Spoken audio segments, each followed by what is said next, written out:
पहा फक्त Maharashtra superfast news, आवाज जनतेचा।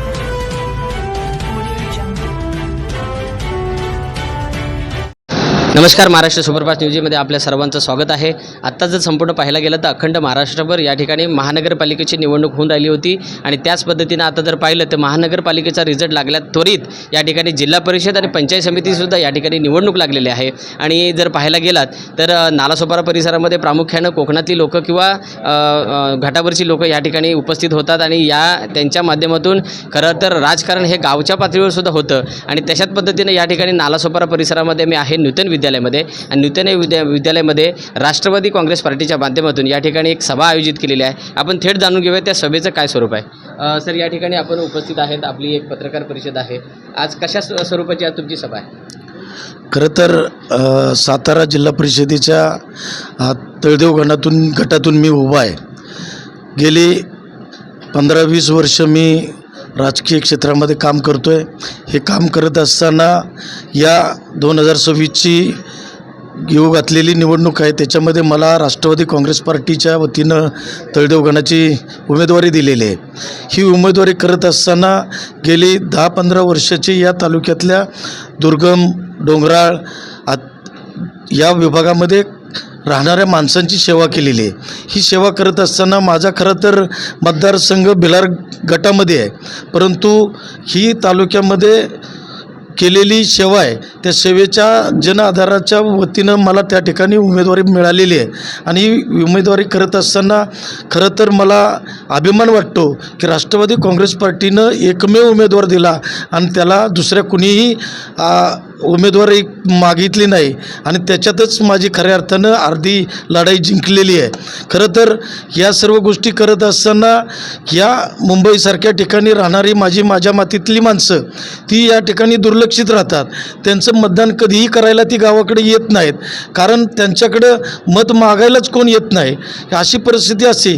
परंतु हा लोकशाहीनं दिलेला अधिकार आहे, तो अधिकार प्रत्येकाला मिळवून देण्यासाठी लोकप्रतिनिधीनं प्रयत्न करावे असे वाटतात, परंतु हे कोणी केलेलं नाही। म्हणून मी या ठिकाणी आलेलो आहे। माझ्या मुंबईमध्ये राहणाऱ्या प्रत्येक विभागामध्ये तुमच्या गोरेगाव असेल, घाटकोपर असेल, नवी मुंबई असेल किंवा या नालासोपारा आणि परिसरामध्ये ज्या ठिकाणी जी माणसं आहेत त्या माणसांपर्यंत जाऊन मी त्यांचा मोलाचा हक्क बजावण्यासाठी विनंती केलेली आहे। कारण हा महाबळेश्वर तालुक्याचा विकास जडणघडण आमचे नामदार मकरंदाबा पाटील यांच्या माध्यमातून त्या ठिकाणी झालेला आहे। उर्वरित विकाससुद्धा त्या ठिकाणी आम्ही करण्यासाठीचा प्रयत्न आहे। जो विकास राहिलेला आहे तो जर पूर्ण करायचा असेल तर या राज्याचे मदत आणि पुनर्वसन मंत्री, कारण कोयनेनं बाधित झालेला विभाग हा माझा मतदारसंघ आहे, त्यांचे जर कोयनेचे प्रश्न सोडवायचे असतील तर खऱ्या अर्थानं तिथं धडपड करणारा मकरंदाबा पाटलांच्या पाठीमागं लागून माझ्या जनतेचे प्रश्न सोडवण्यासाठी प्रयत्न करणारा उमेदवार म्हणून मी त्या ठिकाणी उमेदवारी घोषित केली। आणि त्या ठिकाणी आपल्या तुमच्या या सातारा जिल्ह्यामध्ये जिल्हा परिषद घेतल्यानंतर प्रामुख्याने कोणतं पहिलं प्राधान्य द्याल का आम्हाला? या कोयनेचे प्रश्न सोडवण्याला, कारण आमच्या जन्माच्या आधी ते धरण झालं। आमच्या जन्माच्या आधीपासूनचे प्रश्न जर आमची पिढी संपत आली तरीसुद्धा संपत नसतील तर त्या लोकांना न्याय मिळणार कधी? म्हणून त्यांचे पहिले प्रश्न सोडवले पाहिजेत। दळणवळणाचे प्रश्न, या सर्व गोष्टी ह्या पूर्णत्वात चाललेल्या आहेत। रस्ता नेहमी केला जातो, खराब होतो, पुन्हा केला जातो, ह्या गोष्टी होत असतील, परंतु ह्या सर्व गोष्टी ज्या आजच्या आहेत ह्या कोयनेच्या प्रश्न आहेत, ते प्रश्न महत्त्वाचे सोडवले पाहिजेत। फॉरेस्टचे प्रश्न सोडवले पाहिजेत, तुमच्या नेटवर्कचे प्रश्न सोडवले पाहिजेत। या सर्व गोष्टी त्या ठिकाणच्या अडचणीच्या आहेत। कारण काय होतं की महाबळेश्वर तालुक्यामध्ये दुर्गम डोंगराळ भाग असल्याकारणाने त्या ठिकाणी मोबाईल टॉवर आहेत तर त्याला रेंज नाही आणि इंटरनेटची सुविधा नाही। हे खरं तर मग त्यामुळं लोक काय होतात की या ठिकाणची माणसं उठतात आणि शहराकडे वळतात। हा महाबळेश्वर तालुक्यातला मुंबईकडे किंवा ह्याच्यामध्ये जाणारा माणूस हा गावाकडेच थांबला पाहिजे, त्याला उद्योग व्यवसाय त्या ठिकाणी निर्माण केला पाहिजे। त्यांना तिथं थांबण्यासाठीची जी व्यवस्था लागेल ती व्यवस्था करणं हे आमचं मुख्य उद्दिष्ट आहे। जर पाहायला गेलं तर संपूर्ण महाराष्ट्रभर महिला सक्षमीकरणाची खूप गरज आहे, तर महिला सक्षमीकरणासंदर्भात धोरण काय आहे का आपल्याकडे?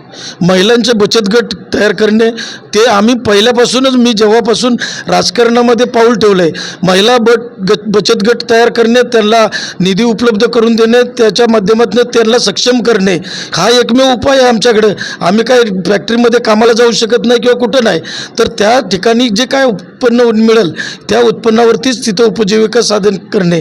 त्या ठिकाणी तुम्हाला आमचे टँकर मुक्त करणे गावं, कुपोषणमुक्त करणे गावं, ह्या सर्व गोष्टीचं आम्ही जाण असणारी माणसं आहोत. हे कुपोषणमुक्त, टँकरमुक्त आणि महिला सबलीकरण, खरं तर या सर्व गोष्टी आहेत ना, ह्या आमच्या पहिल्यापासून अजेंड्यावरती आहेत आणि टँकरमुक्तीच्या दृष्टिकोनातून आमचा तालुका झालेलाच आहे. 1-2 गावं राहिलेले ती पूर्ण केली तर तो आमचा तालुका टँकरमुक्त होईल.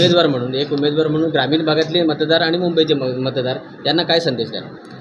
ग्रामीण भागातली माणसं ही त्यांचे आईवडील आहेत आणि मुलं आणि सुना आणि लेकी ह्या इकडं आहेत. खरं तर त्यांची सेवा आम्ही करत असतो. तुमच्या आईवडिलांची सेवा करण्याची संधी आम्हाला दिलेली आहे. त्यांची जर आजपर्यंत तक्रार नसेल तर आमच्यासारख्या उमेदवाराला त्या ठिकाणी येऊन तुम्ही मत दिलं पाहिजे आणि त्या ठिकाणी तुमची सेवा करतो ही सिद्ध करून दाखवली पाहिजे आणि इथून पुढची सेवासुद्धा आम्हीच करत राहू हे अभिवचन आम्ही देतो. धन्यवाद.